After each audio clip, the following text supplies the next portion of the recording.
ఆమేన్. క్రీస్తునందు ప్రియ దేవుని సంగమా, దేవుని పిల్లలారా, ఆయన విలువైన రక్తంలో కడుగబడిన పరిశుద్ధులైన యథార్థవంతులైన పిల్లలారా, చేరువచ్చిన మనకి ప్రభునామంలో వందనాలు. గ్రంథంలో కొన్ని మాటలుగా మనం చూసుకున్నాం. చూడండి, సంఖ్యాకాండము 28వ అధ్యాయము 12వ వచనం నుంచి చదువుకుందామండి. నూనెతో కలపబడిన తోమెడు పిండిలో 3 10వ వంతులను నైవేద్యముగాను, ఒక్కొక్క పొట్టేలుతోనూ నూనెతో కలుపబడి తోమెడు పిండిలో 2 10వ వంతులను నైవేద్యంగాను, ఒక్కొక్క గొర్రె పిల్లతో నూనెతో కలపబడిన తోమెడు పిండిలో 1 10వ వంతును నైవేద్యంగాను చేయవలెను. అది యెహోవాకు ఇంపైన సువాసన గల దహన బలి. ప్రియ సహోదరులారా, ఇది పాత నిబంధనలో ఓల్డ్ టెస్టిమెంట్లో వ్రాయబడినటువంటి దేవునికి ఇష్టమైన దహన బలి. అలాగే ఈ యొక్క పొట్టేలతో నూనెతో పిండితో కలపబడి ఆ దహన బలి దేవునికి ఇంపైన సువాసనగా దహన బలి అది నాకు చేయాలని దేవుడు అప్పుడు ఆ యొక్క కాలంలో యేసుక్రీస్తు ప్రభు రాని కాలంలో ఆ కాలంలో చెప్పబడుతూ వచ్చింది. యేసుక్రీస్తు ప్రభు వారు వచ్చినాక ఇలాంటి వాటిని దేవుడు ఆయనే బలి వీటిని స్టాప్ చేసినాడు. దేవుడు ఆయనే ప్రతి ఒక్కరి కోసం గొర్రె పిల్లగా బలి అయ్యి ఒక మంచి సువాసనగా దేవునికి అర్పింపబడినాడు.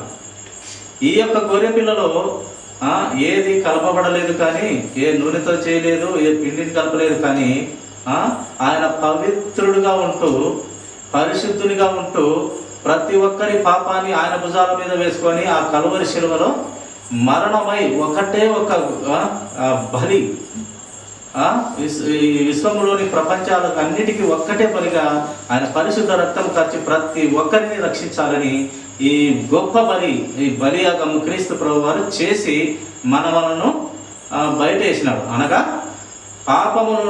పాపంలో సచ్చి పడిపోయిన మన జీవితాలను ఆయన పాపము లేకుండా మనం ఆ పాపాన్ని తీసివేసి మనమున్న పరిశుద్ధత కలిగిన దేవుడు పరిశుద్ధత ఇచ్చినాడు.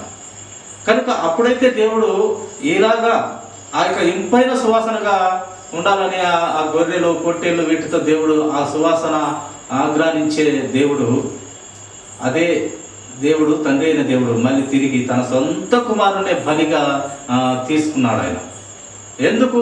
నీ నిమిత్తము, నా నిమిత్తము, అందరి నిమిత్తము ప్రతి ఒక్కరూ ఆయన పరిశుద్ధ పట్టణంలో ఉండాలనే గొప్ప ప్రణాళికలో భాగంగా క్రీస్తులో మనవలను కూడా పుట్టించుకొని ఎన్నుకున్నాడు. ఆయన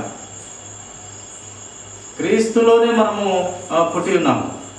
కనుక అప్పుడు అయితే దేవుడు అలాగా ఆ బలి ద్వారా సంతోషపడ్డాడు. ఇప్పుడు ఒక్కటే బలి ఇచ్చి ప్రపంచాన్ని అంత మనిషిగా పుట్టిన ప్రతి ఒక్కరిని ఒక్కటే బలితో ఆయన రక్షించుకోవాలనుకున్నాడు. ఆ క్రమంలోనే ఆ ప్రణాళికలోనే ఇప్పుడు ప్రతి ఒక్కరము ఆయన బలి ద్వారా మనము కట్టబడుతున్నాము, ఉద్దబడుతున్నాము, పరిశుద్ధులమవుతున్నాము, నీతిమంతులమవుతున్నాము, యథార్థవంతులమవుతున్నాము. ఆ క్రీస్తు సువాసన మనలో కూడా వస్తూ ఉంది. చూడండి, కొరింథీయులకు రాసినటువంటి పత్రిక 2వ అధ్యాయం 15 వచ్చిన ఒక మాట చదువుకుందాము.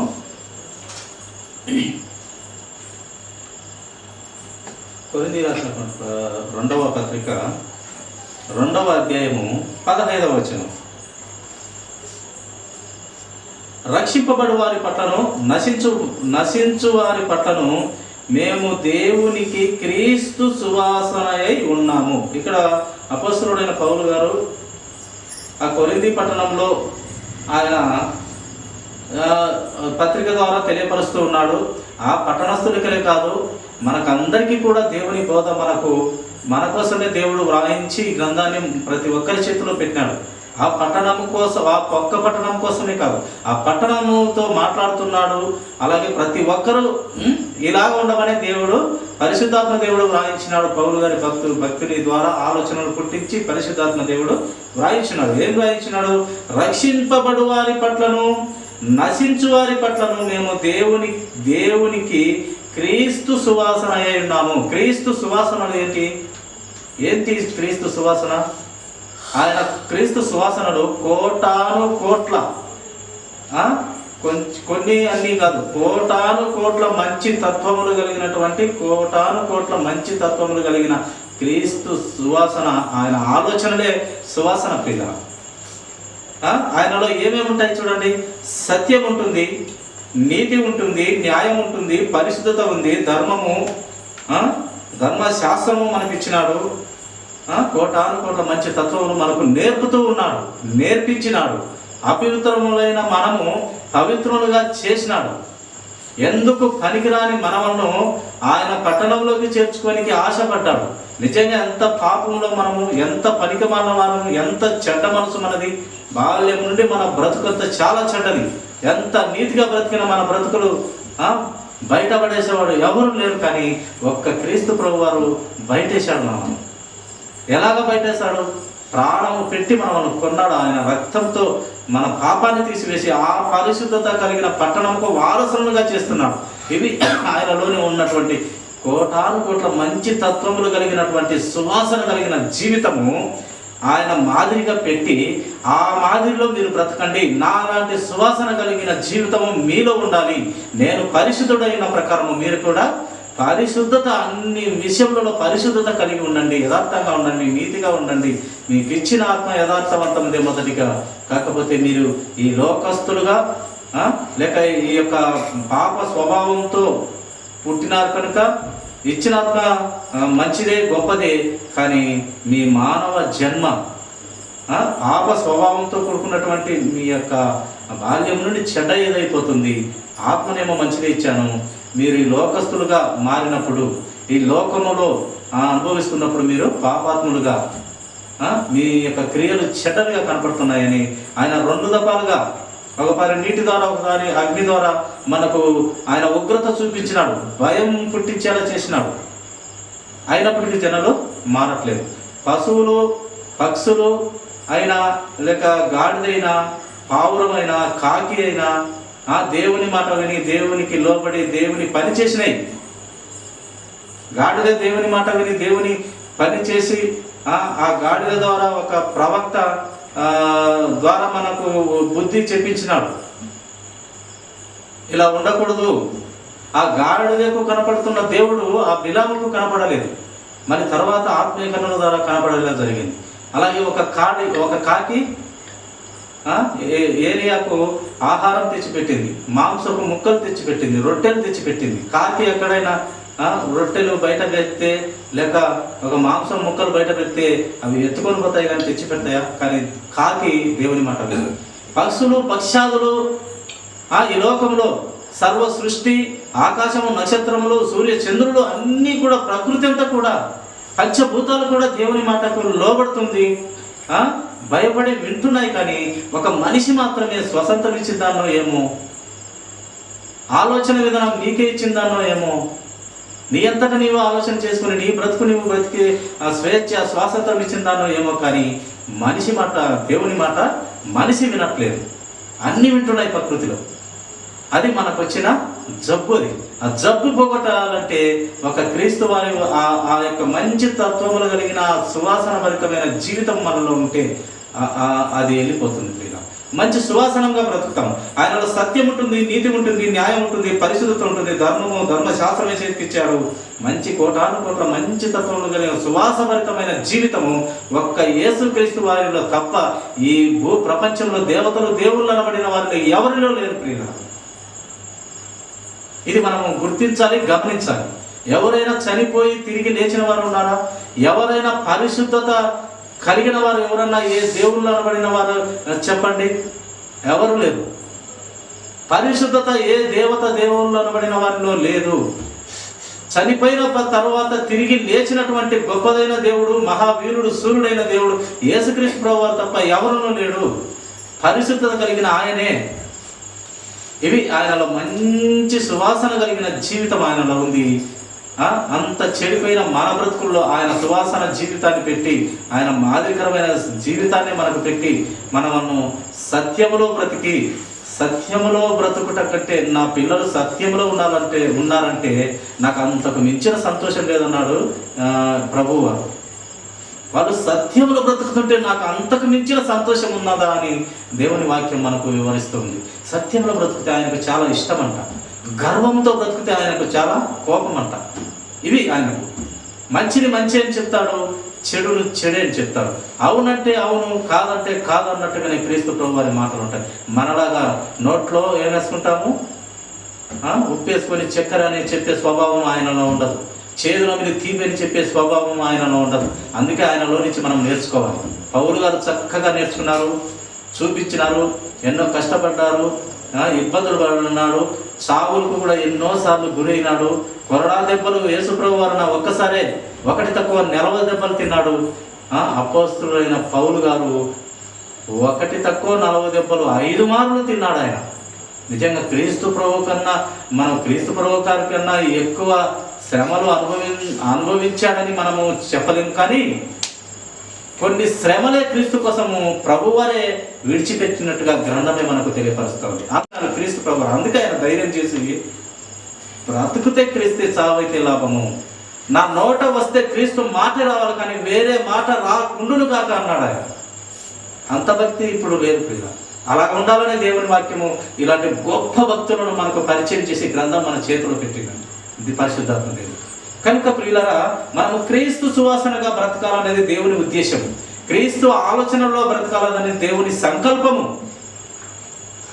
ఆయన సత్యంలో ఎదగాలి, ఆయన వాక్యమును ప్రేమించాలి, ఆయనను ప్రేమించాలి. ఆయన తప్ప ఎవరిని మనము ప్రేమించేదానికి వీలు లేదు. నీ భార్య కానీ, నీ పిల్లలు కానీ, నీ అక్క చెల్లెలు, అన్నదమ్ములు, తల్లిదండ్రులు, గురువులు కానీ ఎవరికన్నా ఆయనకు ఉంటే ఎక్కువగా మనము ప్రేమించకూడదు ప్రియుల. ప్రేమించవచ్చును. క్రీస్తు తర్వాత ఎవరినైనా మనము ప్రేమించే పిల్లలంగా ఉండాలని దేవుని వాక్యం తెలియపరచింది. ఎందుకు ఈ మాట అన్నాడంటే, ఆయన శాశ్వతమైన దేవుడు. ఇక్కడను అక్కడను ఉన్నవాడు. ఇక్కడ మనం చనిపోతే అక్కడ మనం ఆయనతో ఉంటాం. కానీ ఇక్కడ మన బంధువులతో, మన భార్యతో, మన పిల్లలతో, మన తల్లిదండ్రులతో, మన స్నేహితులతో, ఇరుగు పొరుగు వారితో చనిపోతే మనం ఇక్కడ ఉండేదానికి ఛాన్స్ ఉందే లేదు. అందుకు ఆయన ఆ గొప్ప మాట అన్నాడు. శాశ్వతమైన వారిని ముందు ప్రేమిస్తే మీరు ఎక్కడ ఉన్న దేవుడు మీతో ఉంటాడు, చనిపోయిన తర్వాత కూడా మీతో ఉంటాడు. అది శాశ్వతమైన దేవుడిని మనము ముందుగా ప్రేమించాలని. ఆయన ప్రేమించి అందరినీ ప్రేమించినట్టే. ఎందుకంటే యేసుక్రీస్తు ప్రభు వారు అందరినీ శత్రువైనా ప్రేమించు అన్నాడు. ముందు నన్ను ప్రేమించి తర్వాత నీ శత్రువుని ప్రేమించు, నీ భార్యను ప్రేమించు, నీ పిల్లలను ప్రేమించు, ఇరుగు పొరుగు వారిని, పక్క వారిని, పొరుగు వారిని, అందరినీ నీ శత్రువైనా ప్రేమించు అన్నాడు. అయితే మొదటిగా నన్ను ప్రేమించాలి. ఎందుకంటే నేను శాశ్వత కాలము ఉన్నవాడను, అనువాడను, ఆది అంతం గలవాడను, ఈ భూమి అంతా లేనప్పుడే ఉన్నవాడను, అనువాడను, మిమ్మల్ని కలుగజేసిన వాడను, సర్వ సృష్టిని కలుగజేసిన వాడను నేను. కనుక మీరు నన్ను మాత్రమే ప్రేమించాలి మొదటిగా, తర్వాత అందరినీ ప్రేమించండి అన్నాడు దేవుడు. కనుక ఆయనలోని కోటాను కోట్ల మంచి తత్వంలో కలిగిన క్రీస్తులో ఎన్నో మంచి లక్షణాలు మన జీవితాలలో క్రీస్తు సువాసనగా కనపడాలి. నా పిల్లలు బైబిల్ పట్టుకొని లేదా నన్ను నమ్మి ఆ పరిశుద్ధ గ్రంథం పట్టుకొని పోతున్నారంటే, వారు సత్యంలో బ్రతుకుతున్నారంటే నాకు ఎంత సంతోషమో దేవుడు అంటున్నాడు. అయినప్పటికీ అంటున్నాడు. అలా అన్నప్పుడు అదే బైబిల్ పట్టుకొని మనము క్రీస్తుకు మాదిరిగా లేక ఆయన ఆలోచన చొప్పున బ్రతకకుండా మనము ప్రార్థనకు పోయేటప్పుడు మాత్రమే పవిత్రంగా కనపడి మిగతా రోజుల్లో పవిత్రంగా కనపడకుండా మనం ఈ లోకానుసారంగా ఈ లోకానికి ఈ యొక్క తిట్టుమాటలు కానీ, సినిమాలు కానీ, సీరియల్ కానీ, ఒక్కాకులు కానీ, తాగుడు కానీ ప్రతీది వేస్ట్. ఇవన్నీ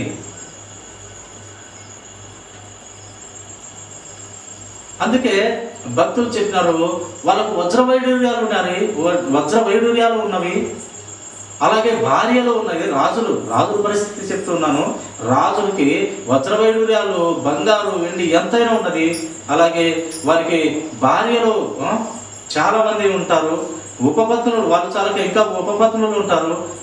ఎన్నో ఇచ్చినా, ఇంతమంది ఇచ్చినా వాళ్ళు కొంతమంది జ్ఞానవంతులు, అనగా సొలొమోను రాజు గారు కానివ్వండి, దావీదు గారు కానివ్వండి, ఇంకా దేవుని భయభక్తుల్లో పెరిగిన వారు కానివ్వండి, యోబు గారు కానివ్వండి, అబ్రహాం కానివ్వండి, మోసే, ఇస్సాకు, యాకోబు, వీళ్ళందరూ ఎవరైనా కానివ్వండి, ఆస్తులు వాళ్ళకు మయంగా ఉన్నాయి, భార్యలు ఉన్నారు. అలాగే ఉపపత్నులు అనగా భార్యలు కాక ఇంకా వారు ప్రేమించినటువంటి స్త్రీలు ఉన్నారు. ఎంతమంది ఉన్నా కూడా వారు చివరికి ఏం చెప్తూ వచ్చినారంటే ఈ లోకము ఒకనొక సమయము నాశనము అయిపోతుంది అనే సత్యాన్ని వాళ్ళు నమ్మినవారు. అలాగే పరిశుద్ధ పట్టణం ఒకటి, శాశ్వత కాలం ఉండే పట్టణం ఒకటి ఉందని క్రీస్తు ప్రభు వారు చెప్పినారు కనుక, లేక యెహోవా దేవుడు చెప్పినారు కనుక ఆ భయం వారిలో ఉండేది. అందుకే అబ్రహాం గారు ఓ చిన్న గుడారం వేసుకొని బ్రతికినారు. అందులో ఆయనకు ఆస్తి లేక కాదు, అంతస్తు లేక కాదు, ధాన్యము లేక ఎట్లు అన్నీ ఉన్నాయి, కానీ చిన్న గుడారంలో ఆ పట్టణం కోసం ఎదురు చూసినారు. ఆ నిలువరమైన పట్టణం ఏంటనేది, నిలువరమైన పట్టణం ఏంది? పరలోక రాజ్యము. ఇది నిలువరమైన పట్టణం కాదు, ఇది ఒకానొక సమయము. ఆ దేవుడు వచ్చే నాటికి, రెండవ సూరిగా వచ్చే నాటికి ఆయన వాగ్దానం చేసిన ప్రకారం, వాగ్దానం చేసిన వాడు గొప్పవాడు, నమ్మకస్తుడు కనుక ఆయన చెప్పిన ప్రకారం జరిగి తీరుతుంది. ఏది ఏమైనప్పటికీ జరిగి తీరుతుంది. కనుక ఇది లయమైపోతుంది, నాశనం అయిపోతుంది. నాశనము కానీ ఒక పట్టణం ఉంది, ఆ పట్టణానికి మేము చేరాలని ఈ మహా గొప్ప భక్తులంతా భయం కలిగి, దేవుని భయం కలిగి బ్రతికినారు. దేవుని భయం కలిగి బ్రతికి తమ పిల్లలకు, అలాగే చాలామంది విశ్వాసులకు మాదిరికరమైన జీవితాన్ని బ్రతికి మన ముందు ఈ గ్రంథంలో పొందుపరిచి, పరిశుద్ధాత్మ దేవుడు పొందుపరిచి మీ జీవితాలు క్రీస్తుకు సువాసనగా చక్కగా ఉండాలి మీ జీవితాలు అని మనకు బుద్ధి నేర్పుతూ ఉన్నాయి. చూడండి, యెషయా గ్రంథము 11వ అధ్యాయం 3వ వచనము మాట చదువుకుందాము. యెషయా గ్రంథము 11వ అధ్యాయము 3వ వచనము. యెహోవా భయము అతనికి ఇంపైన సువాసనగా ఉండును. యెహోవా భయం అంట విశ్వాసులకు నిజమే కదా. విశ్వాసులకు దేవుని భయము ఇంపైన సువాసన. నిజంగా యేసుక్రీస్తు వారిలో మంచి ఆలోచనలు, ఆయన ఆలోచనలు ఎంత గొప్పవి, ఎంత దొడ్డవి, ఎంత మంచి ఆలోచనలు. ఎక్కడైనా ఆయన తప్పు ఆలోచన చేసినట్టు గ్రంథంలో మనం చదివినామా? ఏ సువార్థికుడైనా, ఏ పెద్దలైనా, సేవకులైనా, క్రీస్తు ప్రభు వారు ఈ పలాని సమయంలో ఆయన పొరపాటు మాట్లాడినాడు, లేక ఈ సందర్భంలో ఆయన తప్పుగా ఆలోచన చేసినాడని ఏ సేవకుడును ఎవరును చెప్పలేడు. బైబిల్ పట్టుకున్న వారు ఎవరు చెప్పలేరు. ఏ దేవుని నమ్మనటువంటి వారు కావాల్సి చెప్తారు, కానీ ఆయన మీద ఎన్నో నిందలు వేస్తారు. కానీ వివాదానికి వివాదాస్పదమైన గుర్తు ఆయనని భక్తుడు చెప్పినాడు. సుమియోను భక్తుడు వివాదాస్పదానికే గుర్తు ఆయన. ఎంతోమంది పనికి వారు ఆయనను చెడ్డవారు అన్నారు. యూదులు, పరిసయ్యులు, శాస్త్రులు, ఆ మత పెద్దలు క్రీస్తు ప్రభు వారిని నమ్మలేదు. ఆయన ఎప్పుడెప్పుడు సంపుదమన వెతికినారు వాళ్ళు. ఏ నేరం చేసినాడని, ఆయన ఏ తప్పు చేసినాడని వాళ్ళు ఆ పని చేసినారంటే ఆయన వివాదాస్పదానికే గుర్తు, ఒక కొట్లాటకే గుర్తు. ఎన్నో కొట్లాటలు జరుగుతాయి ఆయన పుట్టుక ద్వారా. అనేక మానవులంతా అర్థం చేసుకోలేక ఎన్నో కొట్లాడతారు ప్రభువుని బట్టి. కానీ ఎంతోమంది ఆ కొట్లాడిన వారు ఉంటారు. కానీ ఎంతోమంది రక్షింపబడేవారు, ఆ క్రీస్తు సువాసనలోకి వచ్చేవారు, ఆయన బిడ్డలుగా ఎంతోమంది మారుతూ ఉంటారు. ఆయన నోటి మాట ద్వారా ఎంతోమంది కట్టబడుతున్నారు. ఆ నరకం అనే దాని నుండి తప్పించబడుతున్నారు, రక్షణలో బతుకుతున్నారు, కుటుంబాలలో శాంతి సమాధానాలతో బ్రతుకుతున్నారు. కన్నీరు ఉన్న కుటుంబాలు ప్రార్థన చేస్తే, మొరపెడితే వారి కన్నీరు తుడిచే దేవుడుగా మన ప్రభు వారు ఉంటున్నారని మనకు తెలియపరుస్తూ ఉన్నారు భక్తులు. కనుక యెహోవా భయము అతనికి ఇంపైన సువాసనగా ఉన్నాడు. ఎవరు అతను అంటే ఆయన మాట విన్నవాడు అతను. ఆయన నోటి మాటలకు గౌరవించువారు. ఆయన భయము మనకు సువాసన. ఏమి భయం అంటే, దేవుడు అంటే భయం ఏమి? మనం ఎక్కడ పొరపాట్లు మాట్లాడతామో, ఎక్కడ తప్పులు పడతామో, ఎప్పుడు మనిషి శరీరాన్ని ధరించుకొని ఉన్నాము, పాపపు స్వభావాన్ని కలిగి ఉన్నాం మనము పుట్టుకతోనే. కనుక ఎక్కడ పొరపాట్లు పడతామో, ఎక్కడ తప్పులో పడతామో అని భయపడాలి మనం. అంతేకాని దేవుడు అంటే వణికిపోవడం ఏం లేదు. ఆయన అంటే ఇష్టము. దేవుడు అంటే ఇష్టపడాలి, ఆయన అంటే గౌరవం ఉండాలి, ఆయన వాక్యానికి విలువేయాలి, ప్రేమించాలి, లోబడాలి, తగ్గించబడాలి. ఎంత తగ్గించబడితే అంత నీవు హెచ్చించబడతావు అని దేవుని వాక్యం తెలియపడుతున్నాయి. కనుక గర్విష్ఠులు ఆయన ఉగ్రత చూపిస్తాడు గర్విష్ఠులకు. నెబుకద్నెజరు రాజుకి మా మాటతో చెప్తే వినలేదు. రాజు నా కోట ఏంది, నా అంతస్తు ఏంది, నా కథ ఏంది, నా కోటలోకి అడుగు పెట్టే ఏ ధీరుడైనా ఉన్నాడా, ఏ దేవునితైనా సాధ్యమా, అంత పెద్ద కోట ఎక్కి వచ్చి నన్ను శాసించగలిగిన మనుషులు కానీ దేవుడు కానీ ఉన్నారన్నప్పుడు దేవుడు బుద్ధి తెచ్చేదానికి ఎక్కడో అడవిలో కాళ్ళతో చేతులతో ఒక గాడిద వలె దోగాడుకుంటూ గడ్డి తినిపించినాడు. గర్వపడితే గడ్డి తినాల్సిందే ప్రియులు. దేవుడు చేస్తాడు, మనుషులు చేయలేదు. మనుషులు నష్టపెడితే కొంచెమే, దేవుడు నష్టపెడితే ఇంకా అది వర్ణించడానికి కూడా సాధ్యం కాదు ప్రియుల. చూడండి చివరి మాటగా పరమగీతములు 1వ వచనము,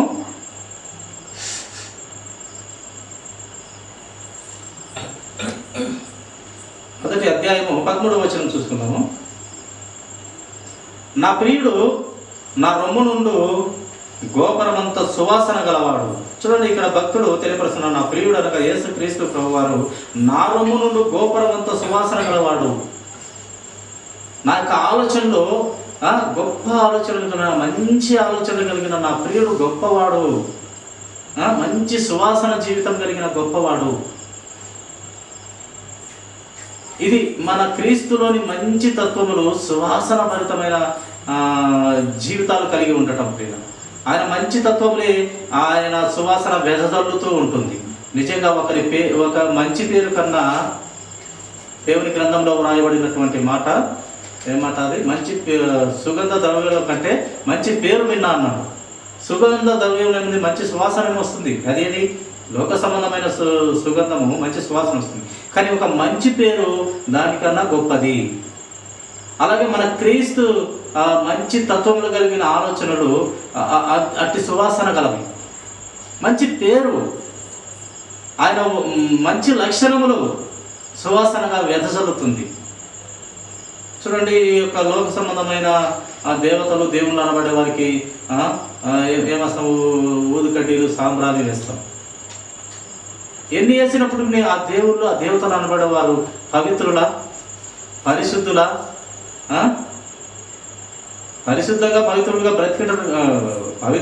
పవిత్రంగా కూడా కాదు, నీతిగా నిజాయితీగా బ్రతికింటారు, కానీ పవిత్రులు అయితే కాదు. ఎవరు లేరు పవిత్రులు, నీతిమంతులు లేరు, ఒక్కరు లేరు. ఒక యేసుక్రీస్తు ఇచ్చిన కనుక ఎన్ని సుగంధ ద్రవ్యాలు అక్కడ వేసిన, ఎంత ధూమ అవి యొక్క సాంబ్రాణి వేసిన వారు పవిత్రులు కానేరరు.